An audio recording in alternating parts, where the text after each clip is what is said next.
হলো সব খবর। যমুনা টেলিভিশনের নিয়মিত আয়োজনে আপনাদের সবাইকে স্বাগত জানাচ্ছি। আমি ইশরাত জাহান। জনগণের ম্যান্ডেট না নিয়ে রাজপথে কোনো কর্মসূচি দিলে গণতন্ত্র বাধাগ্রস্ত হবে। কারো কোনো দাবি থাকলে সংসদে নির্বাচিত হয়ে তা পূরণের আহ্বান জানিয়েছেন বিএনপির স্থায়ী কমিটির সদস্য আমির খসরু মাহমুদ চৌধুরী। সিনিয়র যুগ্ম মহাসচিব রিজভী আহমেদ বলেছেন, একটি গোষ্ঠীর পিআর পদ্ধতিতে নির্বাচনের দাবি উদ্দেশ্য হাসিলের অংশ। বিএনপি নেতা জয়নুল আবেদিন ফারুক অভিযোগ করেছেন, আওয়ামী লীগের দোসররা ফেব্রুয়ারি নির্বাচন বানচালের ষড়যন্ত্র করছে। আলাদা অনুষ্ঠানে নেতারা এসব কথা বলেন। রাজধানীর দক্ষিণখানে বাংলাদেশ প্রতিবন্ধী কল্যাণ সমিতির অনুষ্ঠানে যোগ দেন বিএনপি স্থায়ী কমিটির সদস্য আমির খসরু মাহমুদ চৌধুরী। রাজনৈতিক দলের অন্যতম নীতি নির্ধারককে কাছে পেয়ে তারা তুলে ধরেন নানা দাবি আর পরামর্শ। কোন অপরাধে কথায় কথায় প্রতিবন্ধী বলে আমাকে কষ্ট দেওয়া হয়? প্রতিবন্ধী ব্যক্তিদের জন্য সংরক্ষিত যেন আসন থাকা হয়। আমাদের যে সমস্ত অধিকার রাষ্ট্রের কাছে প্রাপ্য, সেই সমস্ত অধিকার আপনারা দয়া করে আমাদেরকে দেওয়ার ব্যবস্থা করে দিবেন। আমাদের যে অবকাঠামোগুলো আছে সেই অবকাঠামো 95%-এর মধ্যে প্রতিবন্ধীদের অ্যাক্সেস নেই। বিএনপির পক্ষ থেকে আমির খসরু মাহমুদ চৌধুরী আশ্বাস দেন, রাষ্ট্রের নাগরিক হিসেবেই বিশেষ চাহিদা সম্পন্নের সক্ষমতা বাড়ানো ও ক্ষমতায়নে কাজ করার। যদি আমরা বাকি জনগণের সক্ষমতার কথা বলে থাকি, ক্ষমতায়নের কথা বলে থাকি, তা আপনাদের বেলায় তো আলাদাভাবে কিছু করার দরকার নেই। আমি যদি শুধু ওইভাবেই দেখি তাহলে যথেষ্ট। পরে বিএনপির এই নেতা জামায়াত ইসলামী সহ কয়েকটি দলের ঘোষিত কর্মসূচি প্রসঙ্গে সাংবাদিকদের প্রশ্নের জবাব দেন। বলেন, জনগণের কাছে না গিয়ে আবার রাস্তায় নামলে বাধাগ্রস্ত হবে গণতন্ত্র। দ্রুত নির্বাচন না হলে শঙ্কা থাকে দেশে বিভক্তি ও গৃহযুদ্ধের। রাজপথের পর্ব শেষ করেছি, এখন দেশের মানুষের হাতে তাদের মালিকানা ফিরিয়ে দেওয়ার সময় আসছে। সেটা যত বিলম্বিত হবে দেশ তত বেশি বিপদগ্রস্ত হবে। প্রত্যেকটি দলের তো চাহিদা থাকতেই পারে, সেটার একমাত্র পথ হচ্ছে নির্বাচনে গিয়ে জনগণের ম্যান্ডেট নিয়ে পরিবর্তন করা যেতে পারে। এর বাইরে কিছু করতে গেলে সেটা গণতন্ত্রকে বাধাগ্রস্ত করবে। এর আগে জাতীয় প্রেস ক্লাবের সামনে এক প্রতিবাদ সমাবেশে যোগ দেন বিএনপি চেয়ারপারসন উপদেষ্টা জয়নুল আবেদিন ফারুক। নির্বাচন নিয়ে বিএনপি কোনো ষড়যন্ত্র বরদাস্ত করবে না বলে হুঁশিয়ারি করেন তিনি। নির্বাচনের ম্যাপ যখন ঘোষণা করলেন, এরা আবার তড়িৎ গতিতে শেখ হাসিনার সাথে আলাপ করে প্রস্তুতি নিচ্ছে আপনার নির্বাচনকে বানচাল করা। বিকেলে রাজধানীর বাড়িধারায় জামিয়া মাদানিয়ায় ক্যান্সার আক্রান্ত হেফাজতে ইসলাম নেতা মাওলানা এনামুল হাসান ফারুকের সঙ্গে দেখা করেন আমরা বিএনপি পরিবারের প্রতিনিধি দল। এ সময় বিএনপির সিনিয়র যুগ্ম মহাসচিব রিজভী আহমেদ বলেন, পিআর পদ্ধতিতে নির্বাচনের দাবি সুপরিকল্পিত ও উদ্দেশ্য হাসিলের অংশ। ইসলাম একটা জিনিসকে খুব ঘৃণা করে, ওটা মুনাফিকি, তাই না? এই মুনাফিকিটা প্রচন্ড ঘৃণা করে। যারা মুসলমানদের জন্য আলাদা একটি ভূখণ্ড দেশ দরকার, সেদিন যারা আন্দোলন করেছিলেন তারা তো সঠিক কাজ করেছিলেন। সেদিন কিন্তু এই দলটি সেই ভূমিকা পালন করেননি। সাইফুদ্দিন রবিন, যমুনা নিউজ, ঢাকা। পিআর পদ্ধতিতে নির্বাচন না হলে কঠোর আন্দোলনের হুঁশিয়ারি দিয়েছে জামায়াত ইসলামী। জুলাই সনদ বাস্তবায়ন সহ 5 দফা দাবিতে বিক্ষোভ কর্মসূচির ঘোষণাও দিয়েছে দলটি। এর মধ্যে রয়েছে জুলাই সনদের আইনি ভিত্তি প্রদান এবং জাতীয় পার্টি সহ 14 দল নিষিদ্ধের দাবি। এসব দাবি আদায়ে রাজধানীর মগবাজারের আল ফালাহ মিলনায়তনে কর্মসূচি ঘোষণা করে জামায়াতের নায়েবে আমির সৈয়দ আবদুল্লাহ মোহাম্মদ তাহের। তিনি বলেন, 18ই সেপ্টেম্বর ঢাকা, পরদিন বিভাগীয় শহর ও 26 তারিখ সারা দেশে বিক্ষোভ মিছিল করবে জামায়াত। বলেন, জুলাই সনদের আইনি ভিত্তি ছাড়া গণ অভ্যুত্থান ব্যর্থতায় পর্যবসিত হতে পারে। এই একই দাবিতে অনেক দলই আন্দোলনে নামতে পারে বলে উল্লেখ করলেও সেটিকে এখনই যুগপৎ আন্দোলনের আখ্যা দিতে রাজি নন মোহাম্মদ তাহের। জানান, এই কর্মসূচির বিষয়ে জুলাইয়ের চেতনায় বিশ্বাসী দলগুলোর সাথে আলোচনা করেছে জামায়াত ইসলামী। কতগুলো দল যুগপৎ এসব বিষয়টি এখনো না। যারা পিআরের পক্ষে আছে সকলের সাথে আমরা আলাপ আলোচনা করছি এবং সকলেই যাতে এটা আদায়ের জন্য আমরা তো এখনো নেগোসিয়েশনে আছি, সরকারের কাছে মৌখিকভাবে বলছি, ছোটোখাটো দাবি জানাচ্ছি। যদি সরকার এই বিষয়ে কোনো সিদ্ধান্ত গ্রহণ না করে, আলাপ আলোচনার জন্য আমাদের আহ্বান না করে, তাহলে ধীরে ধীরে আমরা জনগণের পক্ষ হইয়া ময়দানে এটার প্রতিনিধিত্ব করব, কত মানুষ এটা চায়। জুলাই সনদের ভিত্তিতে আগামী নির্বাচন এবং নির্বাচনে পিআর পদ্ধতি বাস্তবায়ন, আওয়ামী দোসরদের সকল রাজনৈতিক কর্মকাণ্ড নিষিদ্ধ সহ 5 দফা দাবিতে বিক্ষোভ মিছিল কর্মসূচি ঘোষণা করেছে খেলাফতে মজলিস। সোমবার রাজধানীর বিজয়নগরে দলটির কেন্দ্রীয় কার্যালয়ে এই কর্মসূচি ঘোষণা করেন দলটির মহাসচিব আব্দুল কাদের। এ সময় তিনি জানান, আগামী 18 সেপ্টেম্বর ঢাকায়, 19 সেপ্টেম্বর দেশের সকল মহানগরীতে এবং 26 সেপ্টেম্বর সারা দেশে বিক্ষোভ মিছিল কর্মসূচি পালন করবে দলটি। জুলাই সনদ ঘোষণার আগে নির্বাচনী রোডম্যাপ ঘোষণা করায় সুষ্ঠু নির্বাচন নিয়ে সংশয় প্রকাশ করেন তিনি।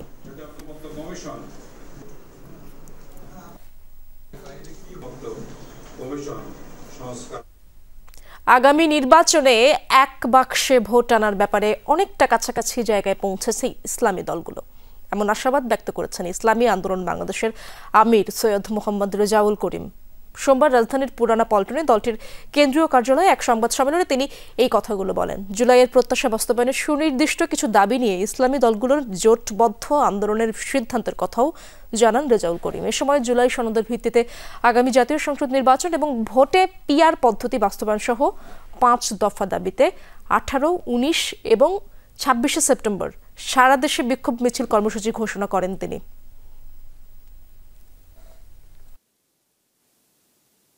দেশের টাকা যারা বিদেশে পাচার করেছিল তাদের নৈতিকভাবে রাজনীতি করার অধিকার থাকতে পারে না, বিচার যতক্ষণ পর্যন্ত অপরাধের না হবে। এই জন্য এটা আমরা যৌক্তিক দাবি করেছি এবং এটা বাস্তবতাও তাই, এবং সকলেই এটা চায়। সর্বোচ্চ আদালত সহ দেশের সব আদালত শেখ হাসিনা সরকারের আজ্ঞাবহ হয়ে গিয়েছিল। যুদ্ধাপরাধের বিচারের নামে নাটক সাজানো হয়েছিল, ফরমায়েশি রায় লেখা হতো আগেই। ট্রাইব্যুনালের সাক্ষী এসব কথা বলেন দৈনিক আমার দেশ পত্রিকার সম্পাদক মাহমুদুর রহমান। বিচারপতি গোলাম মর্তুজা মজুমদারের নেতৃত্বাধীন আন্তর্জাতিক অপরাধ ট্রাইব্যুনাল 1-এ আজ এই সাক্ষ্য গ্রহণ হয়। মানবতা বিরোধী অপরাধের মামলায় ক্ষমতাচ্যুত প্রধানমন্ত্রী শেখ হাসিনা সহ 3 জনের বিরুদ্ধে আন্তর্জাতিক অপরাধ ট্রাইব্যুনালে সাক্ষ্য দেন মাহমুদুর রহমান। মাহমুদুর রহমান বলেন, শেখ তাপস ও আওয়ামী লীগ নেতাদের ষড়যন্ত্রেই বিডিআর হত্যাকাণ্ড হয়, সেনাবাহিনীকে দুর্বল করাই ছিল এর লক্ষ্য। এই মামলায় শেখ হাসিনা, আসাদুজ্জামান খান কামাল ও চৌধুরী মামুনের বিরুদ্ধে এ পর্যন্ত 45 জন সাক্ষীর সাক্ষ্য গ্রহণ শেষ হয়েছে। নাহিদ ইসলাম সহ আরও 2-1 জনের সাক্ষ্য গ্রহণের মধ্য দিয়ে শেখ হাসিনা ও আসাদুজ্জামান খান কামাল ও চৌধুরী আব্দুল মামুনের বিরুদ্ধে সাক্ষ্য গ্রহণ শেষ হবে বলে জানিয়েছেন চিফ প্রসিকিউটর তাজুল ইসলাম। আদালত ব্যবস্থাগুলো যে তার ইশারায় চলতো এবং আদালতগুলো যে তাদের কৃতদাসের ভূমিকায় অবতীর্ণ হয়েছিল সেই বিষয়গুলো কিন্তু তিনি বলার চেষ্টা করেছেন। বিগত সময়ে স্কাইপ কেলেঙ্কারির কথা তিনি বলেছেন, যে বিদেশ থেকে ডিকটেট করা হতো, পরামর্শ গ্রহণ করা হতো কিভাবে এখানে রায় প্রদান করা হবে, কিভাবে সাক্ষ্য গ্রহণ করা হবে। প্রসিকিউশনের সাথে জাজদের যে অনৈতিক আতাত, সেই প্রসঙ্গগুলো এখানে উঠেছে। ফরিদপুরের ভাঙ্গায় সংসদীয় আসন পুনর্বিন্যাসের প্রতিবাদ আন্দোলন ঘিরে সহিংসতা হয়েছে। ভাঙ্গা ও হাইওয়ে থানা, উপজেলা পরিষদ, নির্বাচন অফিস সহ কয়েকটি স্থাপনায় ভাঙচুর করা হয়েছে, আগুন দেওয়া হয়েছে পুলিশের গাড়ি ও মোটরসাইকেলে। আর শৃঙ্খলা বাহিনীর সাথে সংঘর্ষে কয়েকজন আহত হয়েছেন বলে দাবি আন্দোলনকারীদের। দিনভর মহাসড়ক অবরোধ করে রাখায় রাজধানী থেকে ভাঙ্গা হয়ে 21 জেলার যান চলাচল প্রায় বন্ধই রয়। সংসদীয় আসনের সীমানা পুনর্বিন্যাসের প্রতিবাদে সোমবার সকাল থেকে ফরিদপুরের ভাঙ্গাই মহাসড়কে জড়ো হতে থাকেন বিক্ষোভকারীরা। দুপুরের দিকে ছড়ায় উত্তেজনা। এক পর্যায়ে ভাঙ্গা থানা ও ট্রাফিক পুলিশের কার্যালয়ে চালানো হয় হামলা। ভাঙচুর করা হয় অন্তত 5টি গাড়ি ও 3টি মোটরসাইকেল, কয়েকটি বাহনে আগুনও দেয়া হয়। এ সময় বিক্ষোভকারীদের সাথে সংঘর্ষ বাধে পুলিশের। এছাড়া হাইওয়ে থানাতেও হামলা হয়। ভাঙচুর করা হয় 8টি গাড়ি ও কয়েকটি মোটরসাইকেল। থানার বিভিন্ন কক্ষেও ভাঙচুর চালানো হয়। একদম অল্প বয়সী কিছু একদিন ছেলেমেলে, একবারে একদিন ছেলেমেলে এসে আমাদের থানাতে অ্যাটাক করে। আমরা তখন ভিতরে ছিলাম, আমাদের কিছু ফোর্স বাইরেও ছিল। আমি এবং আমার অফিসার ফোর্সকে আমরা রান্নাঘরে, আমরা বাথরুমের দিকে ছিলাম। আমাদের নিজেদের থাকার রুম, অফিস রুম, আমাদের অফিসের কম্পিউটার সব কিছু একদম তছনছ করে দিই। থানার পাশাপাশি উপজেলা পরিষদ কার্যালয়েও হামলা করা হয়। ভাঙচুর চালানো হয় নির্বাচন অফিস সহ আরও কয়েকটি স্থাপনাতেও। এ সময় এসব এলাকায় আতঙ্ক ছড়ায়। গণমাধ্যম কর্মীদের ওপর হামলার ঘটনাও ঘটে।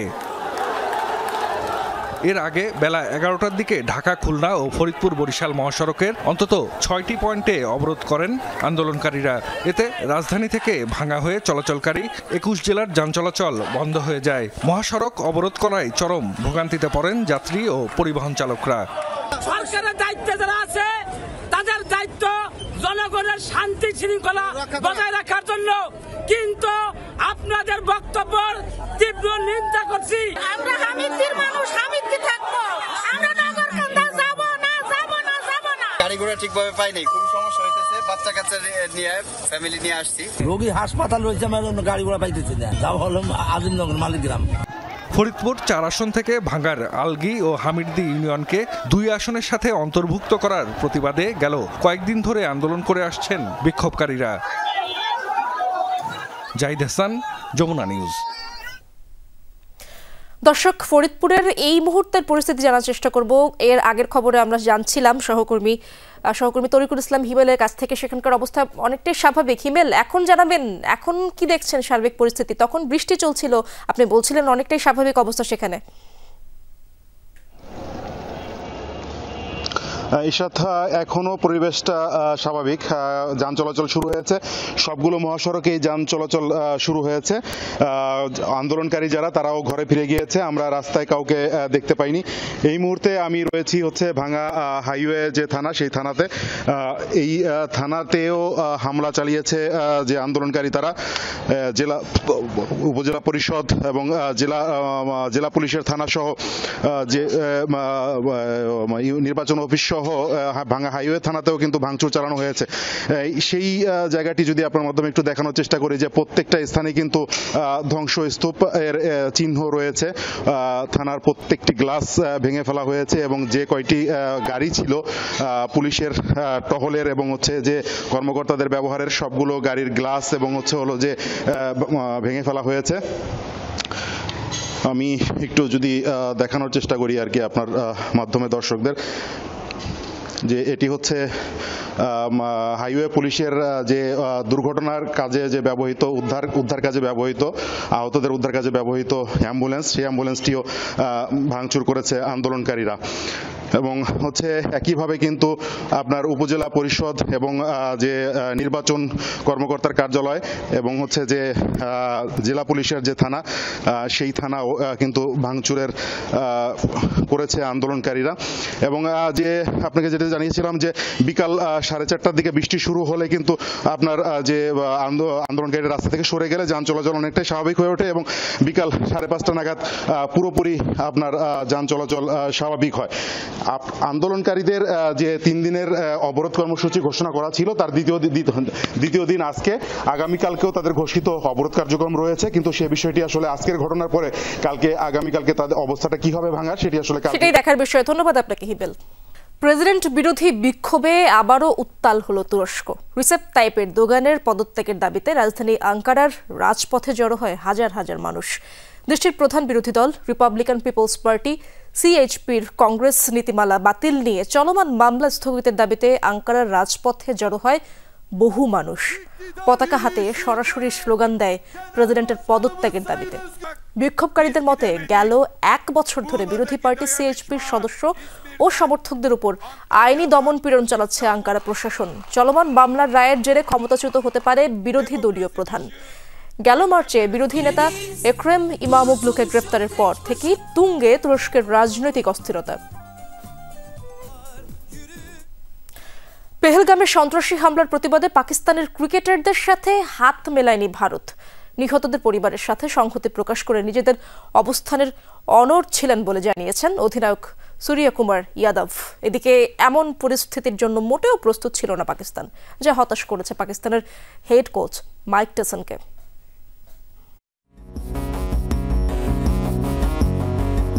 ভদ্রলোকের খেলা হিসেবে অন্য যে কোনো খেলার চেয়ে আলাদা হয়ে আছে ক্রিকেট, কিন্তু কোনো কোনো সময় পরিস্থিতি, প্রেক্ষাপট কিংবা উত্তেজনার কারণে ছাড়িয়ে যায় মাত্রা। মাঠে যাই হোক, খেলা শেষে দুই দলের সৌজন্য অভ্যর্থনায় প্রকাশ পায় স্পোর্টসম্যানশিপ। তবে এশিয়া কাপে ভারত পাকিস্তান ম্যাচে ভিন্ন এক অভিজ্ঞতার সাক্ষী হয়েছে ক্রিকেট বিশ্ব।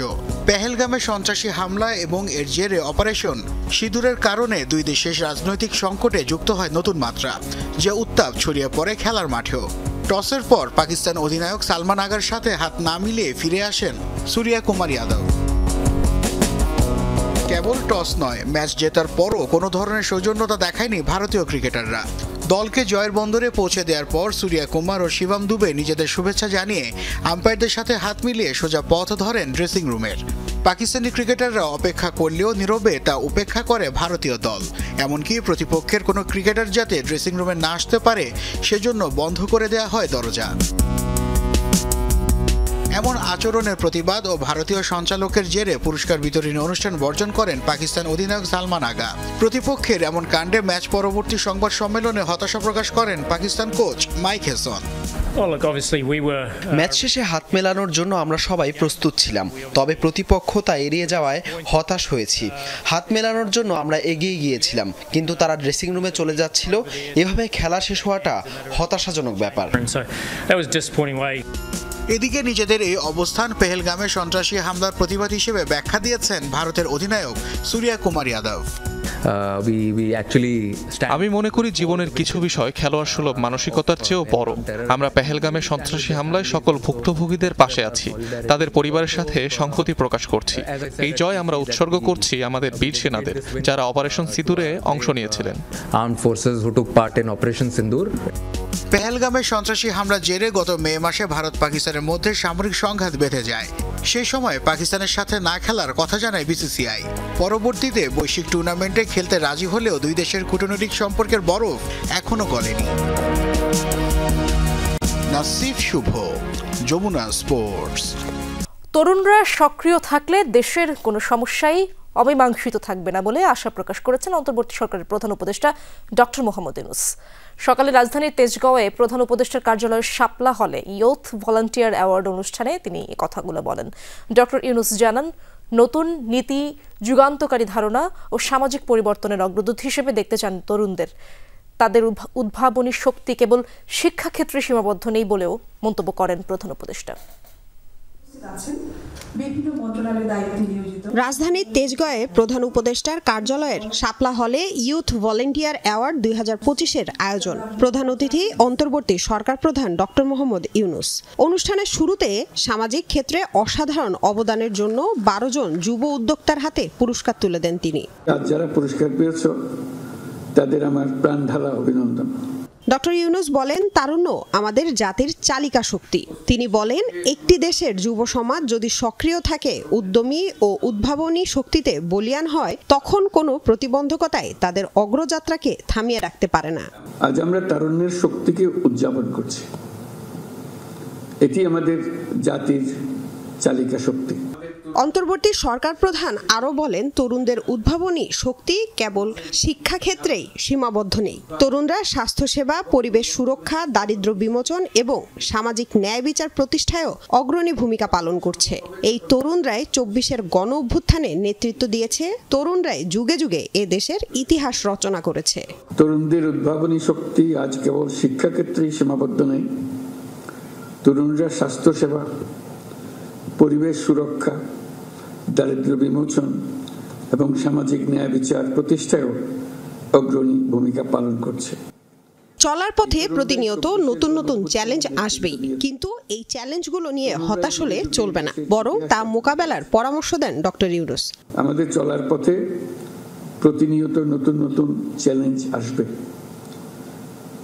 কখনো তা জনস্বাস্থ্যের সংকট, কখনো শিক্ষার অপর্যাপ্ত সুযোগ, আর কখনো পরিবেশগত বিপর্যয়। কিন্তু চ্যালেঞ্জগুলো নিয়ে হতাশ না হয়ে বরং এগুলোকে আমাদের নিজস্ব শক্তি দিয়ে ঐক্যবদ্ধভাবে মোকাবেলা করতে হবে। তরুণরা সক্রিয় থাকলে দেশের কোনো সমস্যায় অমীমাংসিত থাকবে না বলেও মন্তব্য করেন ডক্টর ইউনূস। আমি বিশ্বাস করি তরুণরা সক্রিয় থাকলে দেশের কোনো সমস্যায় আর অমীমাংসিত থাকতে পারে না। আমরা তোমাদের নতুন নীতি, যুগান্তকারী ধারণা এবং সামাজিক পরিবর্তনের অগ্রদূত হিসেবে দেখতে চাই। তরুণদের সম্মিলিত প্রয়াসে বাংলাদেশ একটি উন্নত, মানবিক এবং উদ্ভাবনী রাষ্ট্র হিসেবে বিশ্বে মাথা উঁচু করে দাঁড়াতে পারবে বলেও আশা প্রকাশ করেন অন্তর্বর্তী সরকার প্রধান। উদ্ভাবনী রাষ্ট্র হিসেবে বিশ্বে মাথা উঁচু করে দাঁড়াতে পারবে। লামিয়া তিথি, যমুনা নিউজ, ঢাকা। চট্টগ্রাম বিশ্ববিদ্যালয় কেন্দ্রীয় ছাত্র সংসদ চাকসু নির্বাচনে মনোনয়নপত্র বিতরণের দ্বিতীয় দিনে সংগ্রহ করেছেন ৬৯ জন প্রার্থী। শিক্ষার্থীদের সমস্যা নিরসনে কাজ করার প্রতিশ্রুতি দিয়েছেন সবাই। ৩ ছাত্র সংগঠন প্যানেল ঘোষণা করলেও অন্যরা কেউই করেনি এখনো। আগামীকাল মনোনয়নপত্র সংগ্রহের শেষ দিন। সকাল থেকে বৃষ্টি, ফলে শুরুর দিকে মনোনয়নপত্র নিতে প্রার্থীদের আনাগোনাও ছিল কম। তবে বেলা বাড়ার সাথে সাথে পাল্টে যায় চিত্র। হল সংসদ এবং কেন্দ্রীয় ছাত্র সংসদে বিভিন্ন পদে মনোনয়নপত্র নেন অনেক নারী প্রার্থীও। নির্বাচিত হলে সাহিত্য, গবেষণা, আবাসন সংকট সহ নানামুখী সমস্যা নিরসনে প্রতিশ্রুতি দিচ্ছেন সবাই। আমাদের জন্য একটা দারুণ একটা সুযোগ এসেছে যে আমাদের যারা জেনারেল যারা আমরা স্টুডেন্ট আছি তাদের পক্ষ থেকে বিশ্ববিদ্যালয় প্রত্যেকটা স্তরে গিয়ে আমাদের ভয়েসটা রেজ করার এবং শিক্ষার্থীদের যে দাবি দেওয়া অধিকারগুলো তুলে ধরার। পানি পাওয়া যায় না, নিয়মিত বিদ্যুৎ থাকে না, তাছাড়া খাওয়া দাওয়ার অনেক সমস্যা। এজন্য আমি চাই যে শাহ আমানত হলের যতই আবাসিক শিক্ষার্থী আছে তাদের যথাযথভাবে সবকিছু আদায় করে দেওয়ার জন্য। শিক্ষার্থীরা বলেন, বিগত বছরগুলোতে শিক্ষার্থীদের অধিকার আদায়ে সোচ্চার না হয়ে ক্যাম্পাসে দখলদারিত্বের রাজনীতি হয়েছে। তাই এবার শিক্ষার্থীদের সমস্যা সমাধানে যারা কাজ করবে তাদেরকে বেছে নেওয়ার কথা জানান তারা। চট্টগ্রাম বিশ্ববিদ্যালয় গবেষণার দিক থেকে অনেক পিছিয়ে আছে। আমি ভোট দিব যাকে যে গবেষণার দিকে কাজ করবে। যে আমাদের এখানে সবচেয়ে যেটা এখন প্রয়োজন সেটা হচ্ছে আবাসন সংকট। আবাসন আমাদের এখানে খুবই সংকট। সেক্ষেত্রে যারা ভবিষ্যতে দেখবে যে আবাসন কিভাবে বাড়ানো যায় তাদেরকে আমরা এগিয়ে রাখবো। ছাত্র ইউনিয়ন, ছাত্র ফ্রন্ট ও সচেতন শিক্ষার্থী সংসদের একাংশ প্যানেল ঘোষণা করে মনোনয়নপত্র নিলেও অন্য কোনো সংগঠন প্যানেল ঘোষণা করেনি এখনো। শিক্ষার্থীরা তাদের এই আমেজকে ধরে রেখে তাদের প্রতিনিধি নির্বাচন করবে এবং এই ধারাবাহিকতা অব্যাহত থাকবে। প্রতি বছর আমরা এরকম একটি উৎসবমুখর চাকসু আমরা পাবো। আমরা শিক্ষার্থীদের কণ্ঠস্বর হব। শিক্ষার্থীদের যত দাবি দেওয়া আছে এগুলো নিয়ে আমরা সরব থাকবো। আমরা প্রশাসনকে তার যে দায়িত্ব আছে সেটা পালনে আমরা বাধ্য করব। আমি যদি নির্বাচিত হই তাহলে এই পদে যেসব কাজ করা সম্ভব আমি আপ্রাণ চেষ্টা করব আমার জায়গা থেকে করার। সম্প্রতি বিভিন্ন পাবলিক বিশ্ববিদ্যালয়ের ছাত্র সংসদ নির্বাচনে যে অনিয়ম হয়েছে চাকসুতে তার পুনরাবৃত্তি রোধে সতর্ক প্রধান নির্বাচন কমিশন। আমরা আশা করি অন্যান্য বিশ্ববিদ্যালয়ের ক্ষেত্রে যে সকল সমস্যাগুলো অলরেডি আমরা দেখতে পাচ্ছি সেগুলো ওভারকাম করে সুন্দর একটা ইলেকশন করার চেষ্টা করবো। বিশেষ করে ভিজিবিলিটি ইনসাইড দ্য সেন্টার, এটা ইম্পর্টেন্ট। জ্ঞানত কোনো অনিয়মের সাক্ষী হওয়ার জন্য তৈরি হই নাই। আমি ভুল করতে পারি, ম্যান হিসাবে আমার ভুল হইতে পারে, কিন্তু আমি ভুলকে দামাচাপা দেব না। ভুল হলে আপনাদের সরাসরি বলবো, ভাই এটা আমার ভুল হয়ে গেছে। মনোনয়নপত্র বিতরণ চলবে আগামীকাল মঙ্গলবার পর্যন্ত। বৃহস্পতিবার যাচাই বাছাই শেষে 21 সেপ্টেম্বর প্রাথমিক এবং 25 সেপ্টেম্বর চূড়ান্ত প্রার্থী তালিকা প্রকাশ করা হবে। ভোট গ্রহণ আগামী 12 অক্টোবর। মামুনুর তৌফি, যমুনা নিউজ, চট্টগ্রাম। উৎসবমুখর পরিবেশে চলছে রাজশাহী বিশ্ববিদ্যালয় কেন্দ্রীয় ছাত্র সংসদ রাকসু ও হল সংসদ নির্বাচনের প্রচারণা। দ্বিতীয় দিনে আজ সকাল থেকে বিভিন্ন একাডেমিক ভবন, আবাসিক হল সহ ক্যাম্পাসের বিভিন্ন স্থানে গণসংযোগ করছেন প্রার্থীরা। শিক্ষার্থীদের দিচ্ছেন নানা প্রতিশ্রুতি। রাকসুতে 23টি পদে লড়ছেন 247 প্রার্থী। এর মধ্যে ভিপি পদে 18, জিএস পদে 13 ও এজিএস পদে 16 জন প্রতিদ্বন্দ্বিতা করছেন। ছাত্রদল মনোনীত ঐক্যবদ্ধ নতুন প্রজন্ম, ছাত্র শিবির সমর্থিত সম্মিলিত শিক্ষার্থী জোট সহ এ পর্যন্ত 12টি প্যানেল ঘোষণা করা হয়েছে। এদিকে হল সংসদে বিনা প্রতিদ্বন্দ্বিতায় 42 প্রার্থী নির্বাচিত হয়েছে। আগামী 25 সেপ্টেম্বর রাকসু ও হল সংসদের ভোট গ্রহণ হবে। মোট ভোটার প্রায় 29,000।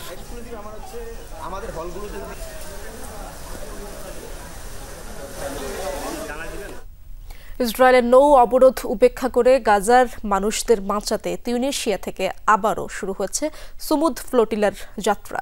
পরপর 2টি ড্রোন হামলার পরও গাজার মানুষদের বাঁচাতে অবিচল মানবাধিকার কর্মীরা। আবহাওয়ার জন্য কিছুটা বিলম্বিত হলেও আবারও শুরু হয় তাদের যাত্রা। তিউনিসিয়ার বিজার্টে বন্দর থেকে 40টিরও বেশি দেশের মানবাধিকার কর্মী নিয়ে রওনা হয় ফ্লোটিলা নৌবহর, যা আন্তর্জাতিক জলসীমায় পৌঁছে যুক্ত হবে ইতালির সিসিলি থেকে রওনা হওয়া আরও একটি দলের সঙ্গে। অন্যদিকে রোববার গ্রিসের সাইটস দ্বীপ থেকে গাজার উদ্দেশ্যে যাত্রা শুরু করে ফ্লোটিলার বহরের আরও 2টি জাহাজ। ফিলিস্তিনের প্রতি সংহতি প্রকাশে বন্দরে হাজির হয় শতাধিক মানুষ। ফ্রিডম টু প্যালেস্টাইন স্লোগান দিতে দিতে বিদায় জানায় জাহাজ দুটিকে। ইসরায়েলের অবরোধকে চ্যালেঞ্জ করে গাজায় জরুরি মানবিক সহায়তা পৌঁছানোর উদ্দেশ্যে অব্যাহত যাত্রা জানিয়েছে ফ্লোটিলা কর্তৃপক্ষ।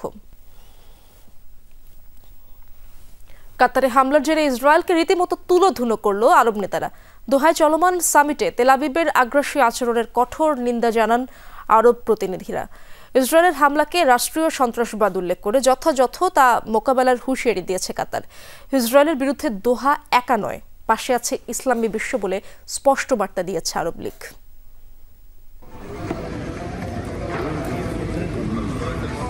কাতারে ইসরায়েলের হামলার জেরে রোববার দোহায় জরুরি সম্মেলন করেন আরব নেতারা। দুদিনব্যাপী এই সামিটে অংশ নিচ্ছেন ওআইসি এবং আরব লীগের সদস্য দেশগুলোর প্রতিনিধিরা। ইসরায়েলকে চাপে ফেলতে জরুরিভাবে সম্মেলনটির ডাক দেয় দোহা। সভায় ইসরায়েলের হামলাকে রাষ্ট্রীয় সন্ত্রাসবাদ উল্লেখ করে আন্তর্জাতিক সম্প্রদায়ের দৃষ্টি আকর্ষণ করেন কাতারের প্রধানমন্ত্রী। জানান, যে কোনো মূল্যে তেল আবিবের আগ্রাসন মোকাবিলা করবে দোহা। কাতার তার সার্বভৌমত্বের কোনো লঙ্ঘন বা জাতীয় নিরাপত্তার হুমকি সহ্য করবে না। আমাদের সার্বভৌমত্ব এমন একটি বিষয় যা উপেক্ষা করা বা লঙ্ঘন করা যাবে না। আন্তর্জাতিক আইন দ্বারা নিশ্চিত সকল উপায়ে আমরা আমাদের প্রতি যে কোনো হুমকির মোকাবেলা করব। ইসরায়েলের কঠোর সমালোচনা করে গাজায় গণহত্যার বিরুদ্ধে আন্তর্জাতিক নীরবতাকে দায়ী করেন আরব লীগ প্রধান। দোহার পাশে থাকার প্রতিশ্রুতিও দেন তিনি। এই সম্মেলনের স্পষ্ট বার্তা সবার কাছে পৌঁছাতে হবে। কাতার একা নয়, আরব ও ইসলামী বিশ্ব দোহার পাশে রয়েছে। দখলদার ইসরায়েলের আগ্রাসন কাপুরুষতা, বিশ্বাসঘাতকতা এবং বোকামি ছাড়া আর কিছু না। এদিকে ইসরায়েল যত বড় হামলাই করুক না কেন, গাজায় যুদ্ধবিরতির মধ্যস্থতায় পিছপা হবে না কাতার বলে জানিয়েছে দেশটি। অনিক রহমান, যমুনা নিউজ। সব চাপ উপেক্ষা করে গাজায় বর্বরতা চালিয়ে যাচ্ছে ইসরায়েল। হামলায় একদিনে প্রাণ গেছে আরও 68 ফিলিস্তিনের, আহত প্রায় 350। গাজা সিটি দখলের লক্ষ্যেও অব্যাহত তাণ্ডব। শহরটিতে রোববার মৃত্যু হয়েছে 35 জনের, গুড়িয়ে দেওয়া হয়েছে 3টি সুউচ্চ ভবন। তেল আবিবের দাবি, হামাসের ঘাঁটি হিসেবে ব্যবহৃত হচ্ছিল ভবনগুলো, যদিও দাবির পক্ষে কোনো প্রমাণ দেয়নি। এদিন ত্রাণ সংগ্রহকারীদের উপর হামলায় মারা গেছে 10 জন, আহত 8 জন। অবনতি হয়েছে দুর্ভিক্ষ পরিস্থিতিরও। অনাহারে অপুষ্টিতে মৃত্যু হয়েছে আরও 2 জনের। এই নিয়ে উপত্যকায় খাবারের অভাবে প্রাণ হারিয়েছে প্রায় 2,500 মানুষ। প্রায় 2 বছর ধরে চলমান ইসরায়েলি আগ্রাসনে গাজায় এ পর্যন্ত প্রাণহানির শিকার 64,800-এরও বেশি ফিলিস্তিনি। হাসপাতাল থেকে ছাড়পত্র পেয়ে বাসায় গেছেন গণ অধিকার পরিষদের সভাপতি নুরুল হক নূর। বিকেলে ছাড়পত্র নিয়ে হাসপাতাল ত্যাগ করেন তিনি। এই তথ্য জানিয়েছেন গণ অধিকার পরিষদের সাধারণ সম্পাদক রাশিদ খান। তিনি জানান, নুরুল হক নূরের অন্য একটি হাসপাতালে ভর্তি হওয়ার কথা রয়েছে। দলীয় ফোরামে আলোচনা করে সে বিষয়ে সিদ্ধান্ত নেওয়া হবে। গত 29 অগস্ট জাতীয় পার্টি ও গণ অধিকার পরিষদের মধ্যে সংঘর্ষ হয়। সে সময় হামলায় আহত হন নুরুল হক নূর। তখন থেকেই ঢাকা মেডিকেল কলেজ হাসপাতালে ভর্তি ছিলেন তিনি। চুয়াডাঙ্গায় মৃত্যুর 2 দিন পর ভাড়া বাসা থেকে এক বৃদ্ধার অর্ধগলিত মরদেহ উদ্ধার করা হয়েছে। এলাকাবাসী জানায়, একাই বাসায় থাকতেন গুলশানার চমন। 2 দিন ধরে বাসা থেকে বের হতে দেখা যায়নি তাকে। অবশেষে দুপুরে হকপাড়া এলাকার ভাড়া বাসায় দুর্গন্ধ পেয়ে পুলিশে খবর দেয় প্রতিবেশীরা। তালা ভেঙে উদ্ধার করা হয় গুলশানার রক্তাক্ত অর্ধগলিত মরদেহ। প্রাথমিকভাবে পুলিশের ধারণা, খাট থেকে পড়ে মৃত্যু হতে পারে তার।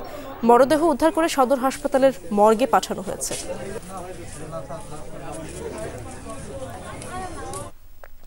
রংপুরের তারাগঞ্জে নিজের 6 মাস বয়সী মেয়েকে গলা কেটে হত্যার ঘটনায় অভিযুক্ত মাকে গ্রেপ্তার করেছে পুলিশ। সকালে উপজেলার পশ্চিম পলাশবাড়ি গ্রামে এই মর্মান্তিক ঘটনাটি ঘটে। পুলিশ জানায়, বুকের দুধ খাওয়ানোর সময় ধারালো ছুরি দিয়ে মা তুলসী রানী তার মেয়ে জুহি রানীকে হত্যার পর বাইরে ফেলে দেয়। খবর পেয়ে ঘটনাস্থল থেকে মরদেহ উদ্ধার করে মর্গে পাঠায়। পুলিশের দাবি, অভিযুক্ত তুলসী রানী মানসিক রোগী।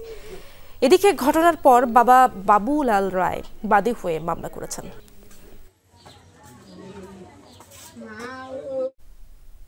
নেত্রকোনার কেন্দুরায় বিয়ের ফাঁদে ফেলে 3 নারীকে পাচারের চেষ্টাকালে চীনা নাগরিক সহ 2 জনকে আটক করেছে পুলিশ। সে সময় উদ্ধার করা হয় 3 তরুণীকে। গতরাতে কেন্দুয়া পৌর সদরের স্বল্প কমলপুর গ্রামের একটি বাড়ি থেকে তাদের আটক করা হয়। পুলিশ জানায় স্বজনদের কাছে বিদায় নিতে তাদের বাড়িতে যায় ভুক্তভোগী 2 তরুণী। এ সময় তাদের সাথে জামালপুরের এক কিশোরীও ছিল। পরে চীনা নাগরিকের সাথে স্থানীয় এক মেয়ের বিয়ের কথা শুনে বিষয়টি সন্দেহ হলে সেনা ক্যাম্পে খবর দেয় প্রতিবেশীরা। খবর পেয়ে পুলিশ গিয়ে ঘটনাস্থল থেকে ফরিদুল ইসলাম এবং চীনের এক নাগরিককে আটক করে। এ সময় উদ্ধার করা হয় ভুক্তভোগী ওই 3 নারীকে। ফরিদের মোবাইলে দেশের বিভিন্ন এলাকার তরুণীদের ছবি, ভোটার আইডি কার্ড, পাসপোর্ট সহ বিভিন্ন তথ্য এবং নারী পাচার করে কোটি টাকা আয়ের তথ্য পাওয়া যায়। এদিকে জামালপুরের ভুক্তভোগী তরুণী জানায় অন্য এক চীনা নাগরিকের সাথে রোববার সকালে বিয়ে হয়েছে তার। ফ্রড কাগজপত্র তৈরি করে বিয়ের চাইনিজ কিছু কাগজপত্র দেখায় এদেরকে নিয়ে যায়। তো এই তথ্য দিয়ে আমরা তাদেরকে আটক করি। আটক করার পরে একজন চীনা নাগরিকের মধ্যে আছে, তো ওনার পাসপোর্টও আমরা পাইছি। ওনার পাসপোর্টে ওনার চায়না নাগরিক। তা আমরা এখন আসলে জিজ্ঞাসাবাদ পর্যায়ে আছে, আমরা আইনগত প্রসিডিউরটা মেনটেন করব। খুলনায় ক্লিনিক থেকে নবজাতক চুরির ঘটনা ঘটেছে। দুপুরে নগরীর রূপসা মোড়ে বেসামরিক হাসপাতাল ড্যাপসের 3য় তলায় এই চুরির ঘটনা ঘটে। স্বজনেরা জানান সকালে নবজাতকের মা ফারজানা ঘুমাচ্ছিলেন। এ সময় চুরি হয় 4 দিনের ওই শিশু। এই ঘটনায় শোকে বিমূঢ় হয়ে পড়েছেন নবজাতকের মা। পুলিশ জানায় গোয়েন্দা শাখার একাধিক টিম নবজাতককে উদ্ধারে কাজ করছে।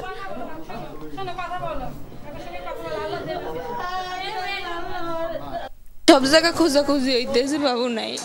আমি চাই আমার বাচ্চারে আমার গলে ফিরে দিক। হাসপাতালে যে সিসিটিভি ফুটেজ আছে সেগুলো তারা অ্যানালাইসিস করতেছে এবং অ্যানালাইসিস করার পরে তারা অবশ্যই একটা সিদ্ধান্ত উপনীত হতে পারবে বলে আমরা আশা করছি। রাশিয়ার উপর নিষেধাজ্ঞা দেওয়া ইস্যুতে এবার ন্যাটো এবং ইউরোপীয় দেশগুলোর কঠোর সমালোচনা করেছেন মার্কিন প্রেসিডেন্ট ডোনাল্ড ট্রাম্প। ক্ষোভ জানিয়ে তিনি বলেন মস্কোর ওপর কঠোর হওয়া উচিত ন্যাটো এবং এর সদস্য দেশগুলোর, অথচ এসব দেশগুলো তাদের দায়িত্ব পালন করছে না। তাদের আরোপকৃত নিষেধাজ্ঞাগুলো যথেষ্ট কঠোর নয় বলেও মন্তব্য করেন ট্রাম্প।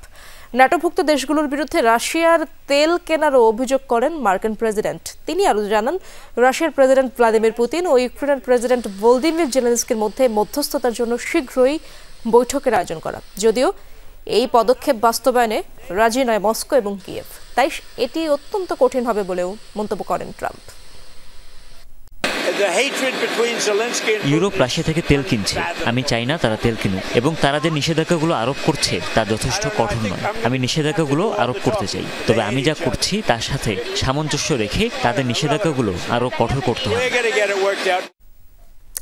আরও একটি রেকর্ড বুকে নাম উঠল বিশ্ব চ্যাম্পিয়ন লিওনেল মেসির, তবে মাঠের ফুটবল নয়, এবার ভিন্নভাবে। তার বার্সেলোনার রুকি কার্ড বিক্রি হলো রেকর্ড 18 কোটি টাকায়। এতে করে ইতিহাসের সবচেয়ে দামি ফুটবল কার্ড হয়ে উঠেছে এটি। ফ্যানাটিক্স ক্যারেক্টার নতুন ব্যক্তিগত লেনদেন নেটওয়ার্কের মাধ্যমে বিক্রি করা হয় এটিকে।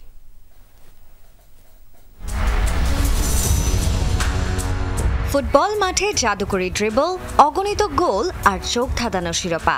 লিওনেল মেসির নাম শুনলেই ফুটবল প্রেমীদের চোখে ভেসে ওঠে এসব চিত্র। মাঠে একচেটিয়া দাপট দেখানো এই তারকা মাঠের বাইরেও সেরাদের সেরা, যার প্রমাণ মিলেছে মেসির রুকি কার্ড বিক্রির সময়। একজন খেলোয়াড়ের প্রথম অফিসিয়াল ট্রেডিং কার্ডকেই মূলত বলা হয়ে থাকে রুকি কার্ড। সাধারণত এটি তৈরি করা হয় একজন খেলোয়াড়ের ক্যারিয়ারের শুরুর দিকের সময়ে, যেখানে উল্লেখ থাকে প্লেয়ারের ছবি, নাম, দল ও জার্সি নাম্বার। এবার মেসির সেই কার্ডটাই বিক্রি হলো রেকর্ড $1.5 মিলিয়ন, যা বাংলাদেশি মুদ্রায় 18 কোটিরও বেশি। আর তাতেই ইতিহাসের সবচেয়ে দামি ফুটবল কার্ড হয়ে উঠেছে এটি। 2004-05 প্যানিনি মেগা ক্র্যাক্স PSA 10 হলো বার্সেলোনায় মেসির অভিষেক মৌসুমের অফিসিয়াল কার্ড, যা অত্যন্ত দুর্লভ এবং নিখুঁত অবস্থায় থাকায় সংগ্রাহকদের কাছে বেশ মূল্যবান। কার্ডটি বিক্রি হয়েছে ফ্যানাটিক্স কালেক্টর নতুন ব্যক্তিগত লেনদেন নেটওয়ার্কের মাধ্যমে। আমাদের কাছে এমন অনেকগুলো কার্ড এবং ক্রেতার নেটওয়ার্ক আছে যাদের সঙ্গে আমরা কাজ করতে পারি। এটি একটি শক্তিশালী হাতিয়ার। আমাদের উদ্দেশ্য হলো মানুষ যেসব কার্ডের খোঁজ করে তাদের কাছে সেগুলো সরবরাহ করা। আমরা চাই সংগ্রাহকেরা যেন যে কোনো উপায়ে তাদের পছন্দের কার্ড পেতে পারেন। ব্যক্তিগত লেনদেন সেটিরই একটি উপায়।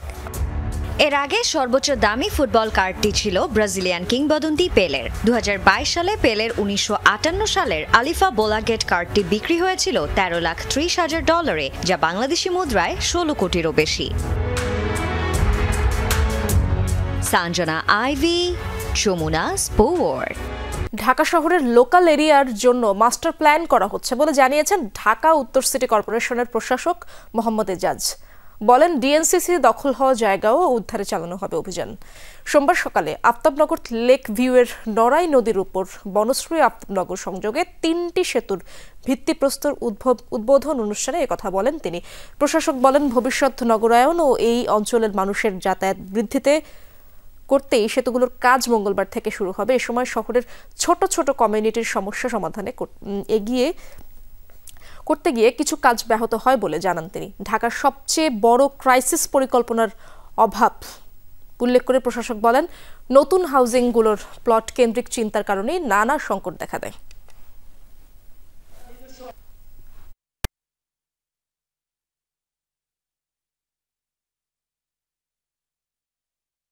সময় এই 3টি সেতু আপনাদের জন্য আসলে খুলে দিচ্ছি এবং সেটার বেনিফিট হিসেবে আমরা কালকে থেকে কাজ শুরু করব। নড়াই নদীর উপরে আপনার নড়াই সেতু, 3টি সেতু হবে। বিলুপ্ত হতে পারে বাংলাদেশ পরিসংখ্যান ব্যুরো বিবিএস, বদলাতে পারে প্রতিষ্ঠান প্রধানের পদবি আর সংখ্যা, যারা মন্ত্রণালয়ের পরিবর্তে দায়বদ্ধ থাকবে আলাদা কাউন্সিলের কাছে। এমন নানা সুপারিশ রেখে খসড়া প্রতিবেদন জমা দিয়েছে পরিসংখ্যান সংক্রান্ত টাস্ক ফোর্স। কমিটির প্রধান জানান, বিবিএস এর নতুন নাম হতে পারে স্ট্যাটিস্টিক্স বাংলাদেশ। বাংলাদেশ পরিসংখ্যান ব্যুরো বিবিএস এর পরিসংখ্যান মানেই বিতর্ক। লোকে বলে সংস্থাটির তথ্যের সাথে নাকি বাস্তবতার মিল নেই। মূল্যস্ফীতি আর জিডিপির প্রবৃদ্ধি নিয়ে বিতর্ক সবচেয়ে বেশি। অনেক পরিসংখ্যান মিলে না অন্যান্য দপ্তরের সাথেও। তারপরও জনসংখ্যা, কৃষি, শ্রমবাজার, দারিদ্র্য, মাথাপিছু আয়সহ নানা তথ্য উপাত্ত সংগ্রহে গবেষণা আর জরিপ করে যাচ্ছে প্রতিষ্ঠানটি। তথ্য বা উপাত্তের জন্য সরকারের অফিসিয়াল সোর্সও এই বিবিএস, যা পরিকল্পনা মন্ত্রণালয়ের আওতাধীন। এসব জটিলতা সমাধানে ও পরিসংখ্যান ব্যবস্থা সংস্কারে গত এপ্রিলে নতুন টাস্ক ফোর্স গঠন করে সরকার, যার প্রধান অর্থনীতিবিদ ডক্টর হোসেন জিল্লুর রহমান, সাথে আরও 8 অর্থনীতিবিদ ও পরামর্শকরা। সোমবার পরিকল্পনা মন্ত্রণালয়ে খসড়া প্রতিবেদন জমা দিয়ে তারা জানালেন, বিবিএস এর আমূল পরিবর্তনের উদ্যোগ নেওয়া হয়েছে, যেখানে তথ্য ও পরিসংখ্যান সময় উপযোগী হবে।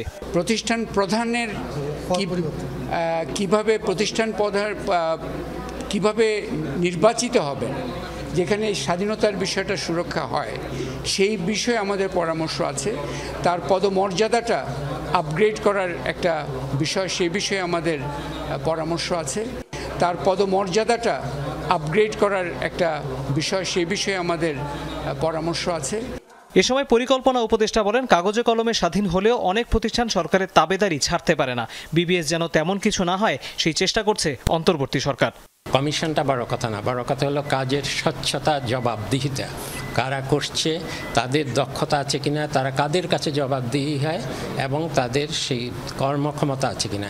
এর মধ্যে স্বাধীনতার প্রশ্ন থাকে, কিন্তু সেটা কোন পর্যায়ে কিভাবে স্বাধীনতা, সেটা ওনাদের রিপোর্টে কিছুটা বাস্তবসম্মত। আপাতত সরকারের মতামতের জন্য এই খসড়া প্রতিবেদন জমা দিল টাস্ক ফোর্স কমিটি। এটি চূড়ান্ত হতে পারে 2 থেকে 2.5 মাস পর। তৌহিদ হোসেন, যমুনা নিউজ, ঢাকা। খুলনার কয়রায় 103 কেজি হরিণের মাংস ও ফাঁদ সহ এক শিকারীকে আটক করেছে কোস্টগার্ড।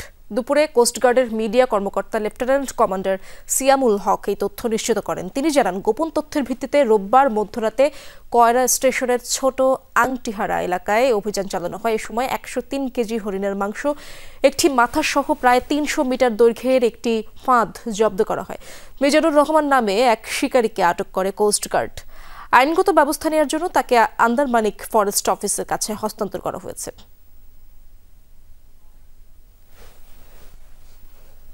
টানা তৃতীয়বারের মতো আয়রনম্যান বিশ্ব চ্যাম্পিয়নশিপে সফল হলেন বাংলাদেশের আয়রনম্যান মোহাম্মদ শামসুজ্জামান আরাফাত। আর দ্বিতীয়বারের মতো সফল হয়েছেন আরেক আয়রনম্যান মোহাম্মদ আরিফুর রহমান। রোববার ফ্রান্সের নিশেতে 11 ঘন্টা 38 মিনিট 58 সেকেন্ড সময়ে শেষ করেন পূর্ণ দূরত্বের আয়রনম্যান বিশ্ব চ্যাম্পিয়নশিপ। নিজ বয়স গ্রুপ 35 থেকে 39 বছর ক্যাটাগরিতে 181তম অবস্থানে ছিলেন আরাফাত। আর 2343 জনের মধ্যে তার অবস্থান ছিল 982। এদিকে 13 ঘন্টা 43 মিনিট 14 সেকেন্ড সময় নিয়ে পূর্ণ দূরত্বের আয়রনম্যান বিশ্ব চ্যাম্পিয়নশিপ শেষ করেন আরেক আয়রনম্যান মোহাম্মদ আরিফুর রহমান। ঢাকার 4 ক্লাবের মালিকানা নিয়ে জটিলতা সমাধানে অপেক্ষা আদালতের রায়ের। এদিকে ঢাকার বিতর্কিত 14 ক্লাব নিয়েও জটিলতা। শেষ পর্যন্ত কি এই ক্লাবগুলো প্রভাব ফেলবে আসন্ন বিসিবি নির্বাচনে? নির্বাচনের সমীকরণ জটিল করে তুলতে পারে এই ক্লাবগুলো। এদিকে ঢাকা বিভাগ থেকে কাউন্সিলর হয়েছেন বোর্ড প্রধান আমিনুল ইসলাম বুলবুল। সামনেই বিসিবি নির্বাচন, তার আগে আলোচনায় কারা হচ্ছেন কাউন্সিলর। তবে এর মাঝেই মালিকানা জটিলতায় 4 ক্লাব। নির্বাচনকে সামনে রেখে কাউন্সিলর মনোনয়নের চিঠি পাঠায় বিসিবি, যেখানে নেই ঢাকার লিগে খেলা 4 ক্লাবের নাম। চিঠি না পাওয়া ক্লাবগুলো হলো Dhaka rangers, golden eagle, Dhaka spartans ও ব্লুজ ক্রিকেটার্স। এর আগে শনিবার জরুরি সভা ডাকে বিসিবি, যেখানে আলোচনার অন্যতম ইস্যু ছিল এই ক্লাব মালিকানার জটিলতা। একাধিক মালিকানা থাকায় কে পাবে বিসিবি নির্বাচনে ভোট দেওয়ার কাউন্সিলরশিপ ডিসপুট সমাধানে বিশেষ কমিটিও করা হয় ওই সভায়। এই ক্লাবগুলো নিয়ে অনেক জটিলতার সৃষ্টি হয়েছে, বিভিন্ন জন মালিকানা দাবি করছে। তো এটা এখন বিসিবি যেটা করেছে সেটা হলো আইনের উপর ছেড়ে দিয়েছে। আমরা চাই যে প্রকৃত মালিক যারা, তাদের হাতে এই ক্লাবগুলি থাকুক। যারা মাঝখানে অনেক কিছু জটিলতার সৃষ্টি করছে তারা, আমার মনে হয় তাদের কোনো স্থান হবে না, যেহেতু আইনের মাধ্যমে এটা ফয়সালা হবে। এদিকে গত 8 সেপ্টেম্বর বিসিবি সভাপতি আমিনুল ইসলাম বুলবুলকে একটি চিঠি পাঠায় দুর্নীতি দমন কমিশন দুদক। বিসিবি নির্বাচনে বিতর্কিত 14টি ক্লাবের কাউন্সিলরশিপ গুরুত্বপূর্ণ ফ্যাক্টর হতে পারে। তবে এই ক্লাবগুলোকে ক্রিকেট ধ্বংসের কারিগর হিসেবে রিপোর্টে উল্লেখ করেছিল দুদক। গত 17 বছর এই ক্লাবগুলি বিভিন্ন সময় খেলেছে এবং ইভেন গত বছরও কিন্তু লিগে খেলেছে 5 আগস্টের পরে। তখন কিন্তু কোনো জটিলতা হয়নি। যদি জটিলতা থাকতো তাহলে কিন্তু এই ক্লাবগুলি লিগে খেলতে পারতো না। এখানে একটি পজিটিভ দিক হলো, এখানে দেখেন 250 থেকে 300 ছেলে কিন্তু এখানে ক্রিকেট খেলেছে। যারা ওই সময় এগুলি তোলার পিছনে বা যে ধরনের অভিযোগ আসছে সেগুলি যারা করেছে তাদের ব্যাপারে ব্যবস্থা নিতে পারতো, বাট আনফরচুনেটলি তখন কিন্তু কেউ কোনো কথা বলেনি। এদিকে এখন পর্যন্ত 15-এর অধিক কাউন্সিলরশিপ ফর্ম জমা দিয়েছেন বিসিবিতে, যার মাঝে ঢাকা বিভাগীয় অ্যাডহক কমিটি থেকে কাউন্সিলর হিসেবে মনোনয়ন পেয়েছেন বোর্ড প্রধান আমিনুল ইসলাম বুলবুল। 17 তারিখ ডেডলাইন থাকলেও 2 দিন বাড়িয়ে এই মেয়াদ বাড়ানো হয়েছে 19 সেপ্টেম্বর পর্যন্ত। হাসান আল মারুফ, যমুনা স্পোর্টস, ঢাকা। যুক্তরাষ্ট্র এবং আফগানিস্তানের মধ্যে দ্বিপাক্ষিক সম্পর্ক উন্নয়নে বিভিন্ন ইস্যুতে আলোচনা হয়েছে দুই দেশের প্রতিনিধিদের মাঝে। মার্কিন বিশেষ প্রতিনিধি অ্যাডাম বুয়েলারের সাথে আফগানিস্তানের পররাষ্ট্রমন্ত্রী এবং অন্যতম শীর্ষ তালেবান নেতা আমির খান মুত্তাকির বৈঠক হয় কাবুলে। সেখানে নানা ইস্যুতে আলোচনা করেন দুই নেতা। এ সময় গুরুত্ব পায় দুই দেশের নাগরিকদের নিরাপত্তা এবং আফগানিস্তানে মার্কিন বিনিয়োগের ইস্যুটি। এর পাশাপাশি আলোচনা হয় যুক্তরাষ্ট্র এবং আফগানিস্তানের বন্দি বিনিময়ের বিষয়। বোয়েলার জানান, বন্দি বিনিময় করবে যুক্তরাষ্ট্র এবং তালেবান নেতৃত্বাধীন আফগান সরকার। 2021 সালে মার্কিন সেনা প্রত্যাহারের পর আফগানিস্তানের ক্ষমতায় আসে তালেবান।